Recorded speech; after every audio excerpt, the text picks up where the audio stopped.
Hello friends, welcome back our channel. இன்றைக்கி இந்த வீடியோவில் என்ன பார்க்க போகிறோன்னா, வீட்டிலையே பாலாடை சேகரித்து அதிலேருந்து வெண்ணெய் எடுத்து எப்படி நாமே நெய் தயாரிக்கலாம் அப்படிங்கிறது தான் பார்க்க போகிறோம். வாங்க ஃப்ரெண்ட்ஸ், வீடியோக்குள்ளே போகலாம். நான் சேர்த்து வச்ச பாலாடை தான் இது. கிட்டத்தட்ட ஒரு 20 நாளாக சேர்த்து வச்ச பாலாடை இது. டெய்லி நான் 1 லிட்டர் பால் வாங்குவேன். அதிலேருந்து பாலாடை எடுத்து இது மாதிரி பாக்ஸில் போட்டு ஃப்ரீசருக்குள்ளே வச்சுருவேன். அந்த மாதிரி சேர்த்து வச்சது தான் இது.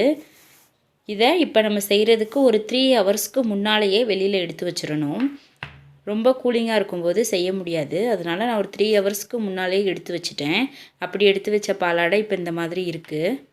இப்போ இதிலிருந்து நம்ம எப்படி வெண்ணெய் எடுக்கலாம் அப்படிங்கிறத பார்க்கலாம்.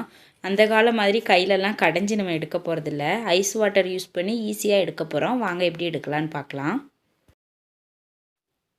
இப்போ இந்த பாலாடையை நான் ஒரு மிக்ஸி ஜாருக்கு மாற்றிக்கிறேன். பாலாடை என்கிட்ட நிறையா இருக்கிறதுனால நான் கொஞ்சம் கொஞ்சமாக தான் வெண்ணெய் எடுக்க போகிறேன். மொத்தமாக என்னால் எடுக்க முடியாது. நம்ம இது கூட ஐஸ் வாட்டர் சேர்த்து அரைக்கணும். அதனால் நிறையா நம்ம சேர்த்தோன்னா எல்லாமே வெளியில் தெறிக்கிறதுக்கு வாய்ப்பு இருக்குது. அதனால் கொஞ்சம் கொஞ்சமாகவே சேர்த்துக்கலாம்.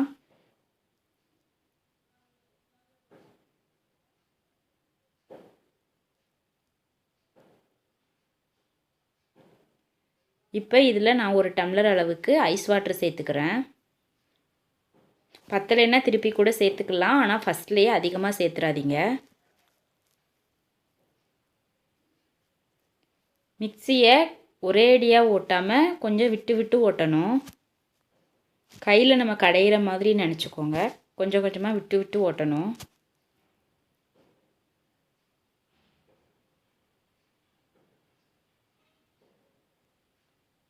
இப்போ இன்னும் வெண்ணெய் நமக்கு வெளியில் தெரியல. அதனால் இன்னும் கொஞ்சம் நான் ஐஸ் வாட்டர் சேர்த்துக்கிறேன்.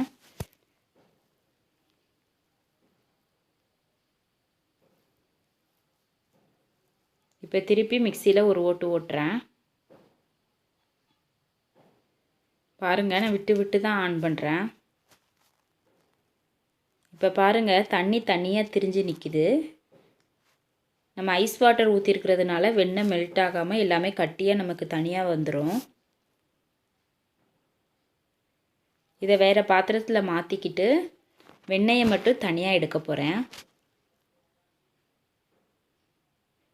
இந்த மாதிரி ஒன்றோட ஒன்றா சேர்த்து வச்சிங்கன்னா வெண்ணெய் தனியாக பால் மாதிரி நமக்கு தெரிஞ்சு வந்துடும்.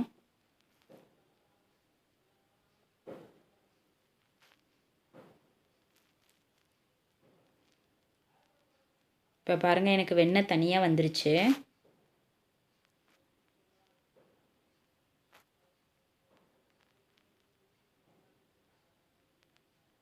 இப்போ இதை கொஞ்சம் அழுத்தம் கொடுத்து பிழிஞ்சிங்கன்னா அதில் உள்ள எக்ஸ்ட்ரா வாட்டர்லாம் கீழே வந்துடும்.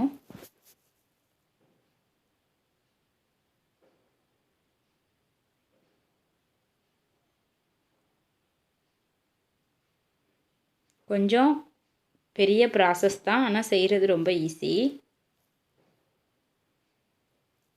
இப்போ நான் எல்லா வெண்ணெயும் எடுத்து வச்சுக்கிறேன். இந்த தண்ணி வேஸ்ட்டு கிடையாது. இப்போ யூஸ் பண்ண போகிறதில்ல, ஆனால் இதை செடிக்கெலாம் யூஸ் பண்ணலாம். செடிக்கெலாம் ஊற்றுனீங்கன்னா செடி நல்லா வளரும். இப்போ நான் அடுத்த பாக்ஸில் உள்ள பாலாடையை சேர்த்துக்கிறேன்.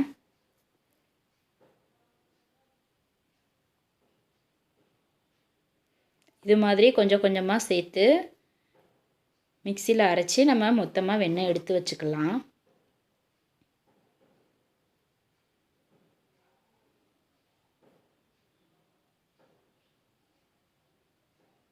இதுக்கு தேவையான அளவு தண்ணி சேர்த்துக்கிறேன். கண்டிப்பாக ஐஸ் வாட்டர் தான் யூஸ் பண்ணணும். இப்போ இதை மிக்சியில் ஓட்டிக்கிறேன்.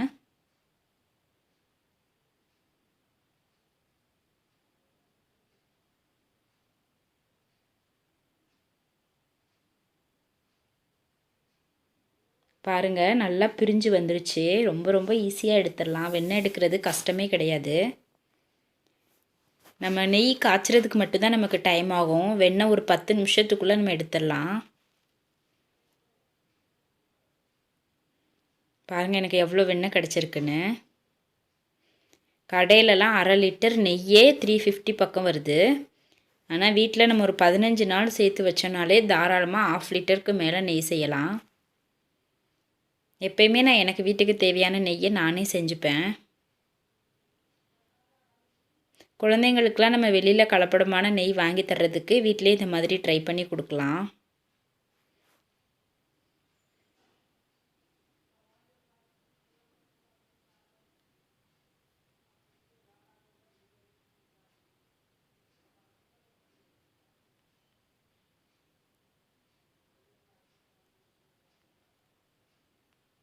கொஞ்சம் அழுத்தம் கொடுத்து உருட்டினோன்னா அதில் உள்ள எக்ஸ்ட்ரா வாட்டர்லாம் கீழே வந்துடும்.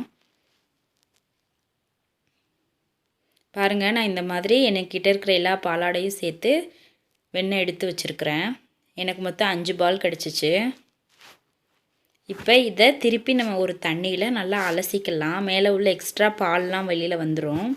கொஞ்சம் பால் வாசமும் இல்லாமல் இருக்கும் நமக்கு. இதுக்குமே நீங்கள் ஐஸ் வாட்டர் யூஸ் பண்ணிங்கன்னா பரவாயில்ல.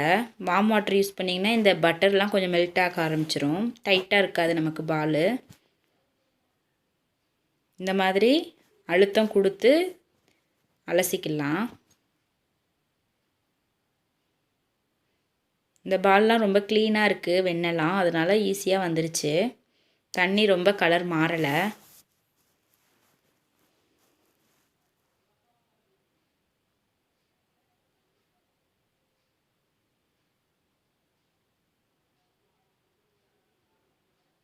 இந்த மாதிரி நான் எல்லா பாலையும் இன்னொரு தடவை அலசி எடுத்து வச்சுக்கிறேன்.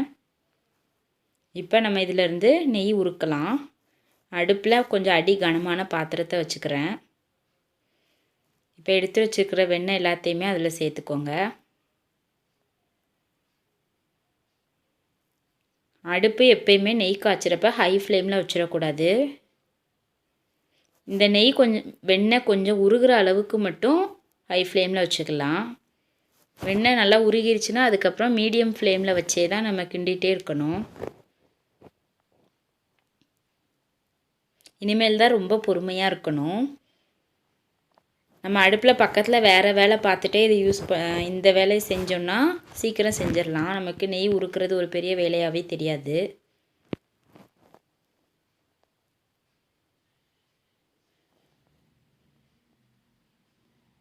பாருங்கள், வெண்ணெய் போட்டோன்னே எப்படி மெல்ட் ஆயிடுச்சுன்னு.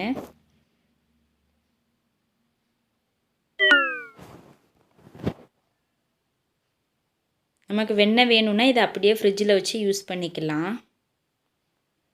ஃப்ரிட்ஜில் வச்சு யூஸ் பண்ணோன்னா ரொம்ப நாளைக்கு இது கெட்டு போகாமல் நல்லாவே இருக்கும்.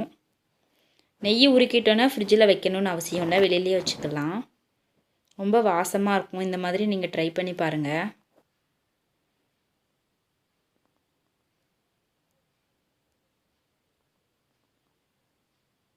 வெண்ணெயிலேருந்து எப்படி நெய் உருகி வருதுங்கிறத காட்டுறதுக்காக நான் எல்லாமே உங்களுக்கு கவர் பண்ணியிருக்கேன். அதனால் வீடியோ கொஞ்சம் லென்த்தாக தான் இருக்கும். ஃபுல்லாக பாருங்கள்.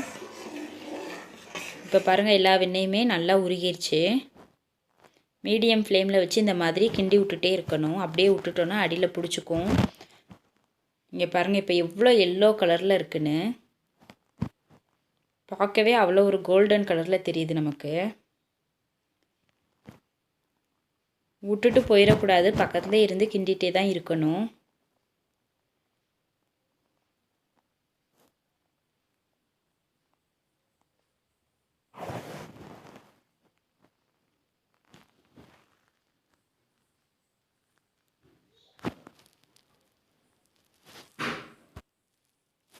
நல்லா கொதிக்குது.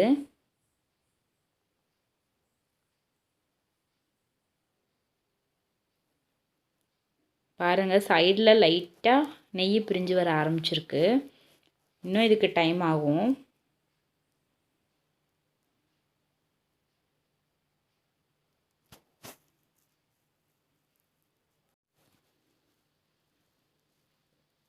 பாருங்கள், பிரிஞ்சு வர்றது நல்லா தெரியுது.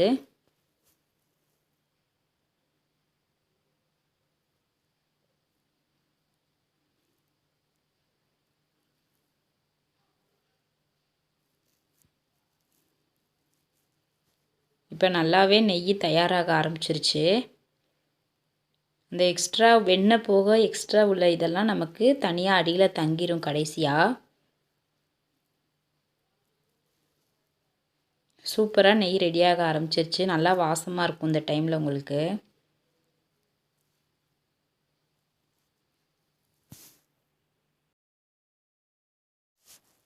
இப்போ பாருங்கள், உங்களுக்கே வித்தியாசம் தெரியும். ஃபஸ்ட்டு போட்ட வெண்ணெய்க்கும் இப்போ இந்த இது எப்படி இருக்குன்னு உங்களுக்கு தெரியும். நல்லா தெளிஞ்சிருச்சு. நெய் இப்போ நமக்கு ரெடி ஆயிடுச்சு. கடைசியாக இதில் முருங்கை இலை நம்ம போடணும். அப்போ தான் நெய் வாசமாகவும் இருக்கும், சீக்கிரம் கெட்டு போகாமலும் இருக்கும். நான் இப்போ முருங்கை இலை போட்டுக்கிறேன் இதில். இப்போ நல்லா வெடிக்கும். நெய் நமக்கு தயாராகிடுச்சின்னு இதிலேருந்தே நம்ம தெரிஞ்சுக்கலாம். பாருங்கள், நல்லா வெடித்து பொங்கி வருது.